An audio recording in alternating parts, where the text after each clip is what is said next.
Saya sudah memprediksi kalau di akhir tikungan sebelum pendaftaran calon presiden, Anies akan dilepas oleh Nasdem dan dia tidak lagi mendapatkan dukungan.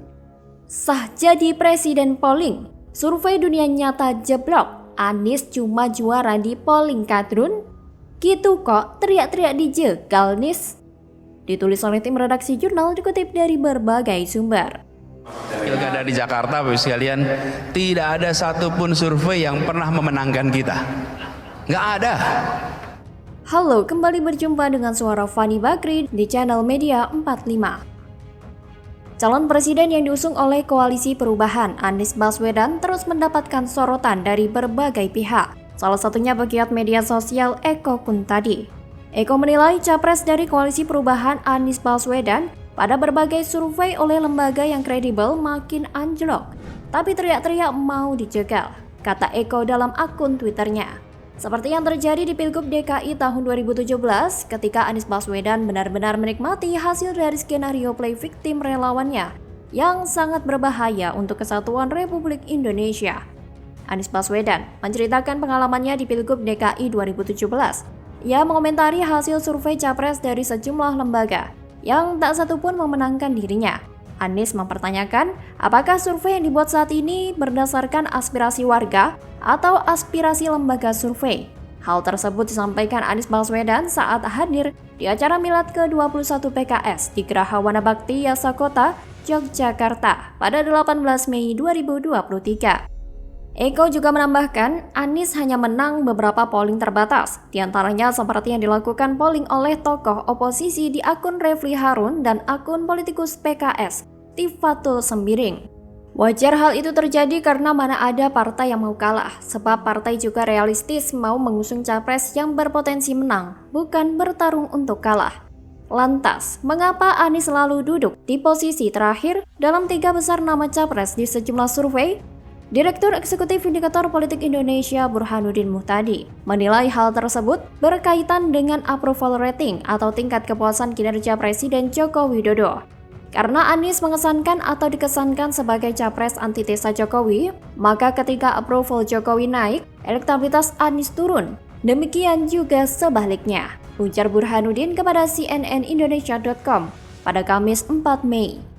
Diketahui sebelumnya, lembaga survei Saiful Mujani Research and Consulting atau SMRC kembali merilis tren elektabilitas 3 bakal calon presiden. Hasilnya, peran elektabilitas Gubernur Jawa Tengah Ganjar Pranowo meningkat, terutama usai deklarasi bakal capres oleh PDI Perjuangan dari yang awalnya 33,2% pada awal April 2023. Elektabilitas Ganjar meningkat menjadi 39,2% di awal Mei 2023. Saya pribadi tidak terkejut saat melihat bagaimana semakin tingginya popularitas yang dimiliki oleh Ganjar Pranowo. Karena elektabilitas tinggi ini adalah bukti masyarakat ingin seorang pemimpin yang merakyat. Ganjar sendiri telah membuktikan kedekatannya dengan masyarakat. Dia tak hanya turun hanya dalam kampanye saja. Namun begitu, hal berbeda terjadi pada Menteri Pertahanan Prabowo Subianto dan mantan Gubernur DKI Jakarta Anies Baswedan. Menurut Direktur SMRC, Denny Irvani, mengatakan bahwa elektabilitas Prabowo cenderung stagnan, sementara Anies justru menurun. Bahkan mantan Menteri Pendidikan tersebut diketahui mengalami penurunan kepercayaan dari masyarakat seiring mendekatnya ajang perebutan kursi nomor 1 di Indonesia. Hal itu menurut Direktur Eksekutif Indikator Politik Indonesia, Burhanuddin Muhtadi, karena ada tren kepuasan Jokowi yang meningkat. Tren kepuasan publik terhadap Jokowi sendiri mengalami kenaikan dari November ke Desember 2022. Pada November trennya berada di angka 66,2%, lalu meningkat menjadi 71,3% pada Desember. Berkaca dari pola tersebut, wajar jika Anies tersebut sebagai antitesa dari Jokowi. Sebab saat kepuasan publik terhadap Jokowi mengalami penurunan pada November, elektabilitas Anies justru meningkat hingga 32,2%. Sekretaris Jenderal Partai Demokrasi Indonesia Perjuangan atau PDIP, Hasto Kristianto pun punya pandangan serupa.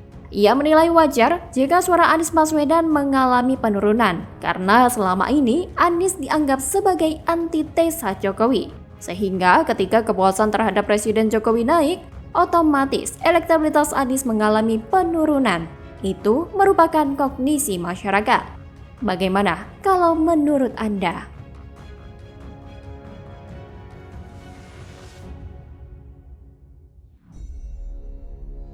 Anies dilaporkan ke KPK oleh Forum Masyarakat Peduli dengan tuduhan melakukan korupsi saat menjabat sebagai menteri periode 2014-2016. Mas mantan auto kelimpungan. Data guru fiktif Anies dibongkar Menkyu Sri Mulyani.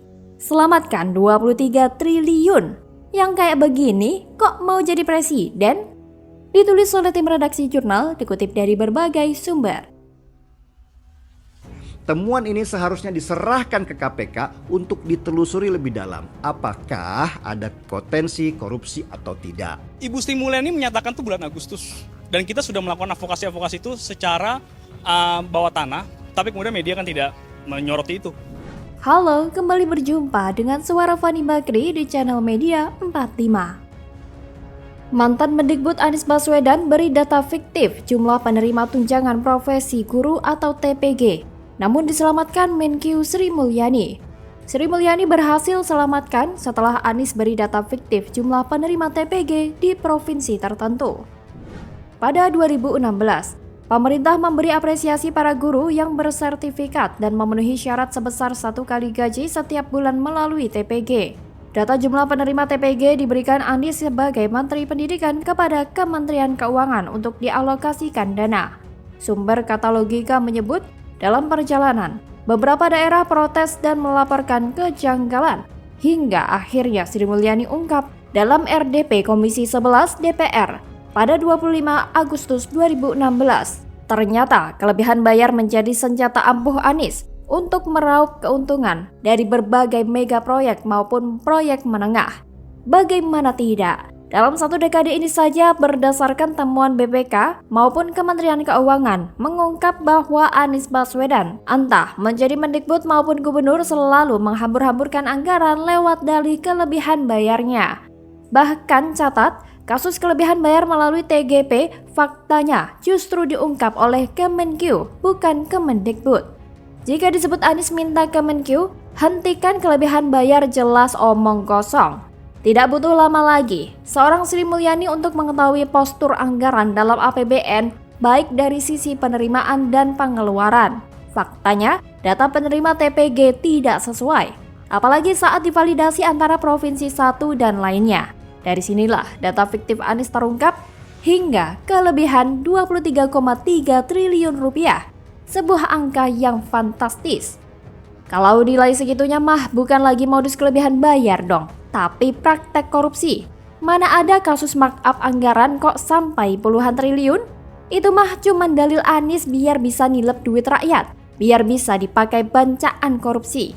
Untung saja sih ada Bu Sri Mulyani yang siap sigap menghalau rencana busuk sang drama parodi Anies Baswedan. Terlebih, ulah Anies ini jadi perbincangan di kalangan menteri dan anggota DPR. Alhasil, Anies dipecat dengan meninggalkan catatan buruk. Wah, sungguh terlalu bukan? Anggaran APBN diboroskan dan dihambur-hamburkan. Tujuannya untuk apa? Mengapa istilah kelebihan bayar jadi populer di eranya? Dan paling anehnya, yang dapat mengendus ini adalah Badan Pemeriksa Keuangan. Kenapa bukan KPK alias Komisi Pemberantasan Korupsi? Sengeri itukah nama Anies Baswedan di kalangan KPK sehingga tidak tersentuh? Bahkan gedeknya lagi, kadal gurun para pendukung setia Anies masih saja mau dibodoh-bodohi Anies. Hingga nalar separuhnya tak mampu membedakan kalau Anies itu lebih mirip penjahat yang munafik, yakni santun tapi licik. Tapi masa bodohlah dengan buzzer-buzzer Anies yang terlanjur bego itu, yang sering lupa daratan kalau membela junjungannya. Lagian apa gunanya membela orang yang jelas-jelas bermasalah? Toh dengan begini Anies memang tak layak jadi presiden. Alih-alih jadi presiden, jadi capres saja sudah banyak batu sandungannya. Apalagi kalau beneran jadi presiden, bisa-bisa bangsa ini malah kena malapetaka. Memang lebih baik tidak perlu ada Anies di Pilpres 2024. Kalaupun ada isu Anies dijegal, peduli amat.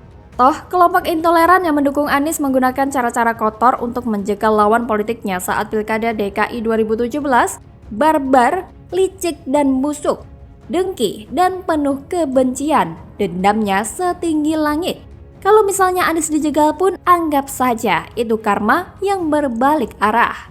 hukum tabur tuai akan tetap berlaku. Jadi, masih layakkah Anies jadi presiden? Bagaimana kalau menurut Anda?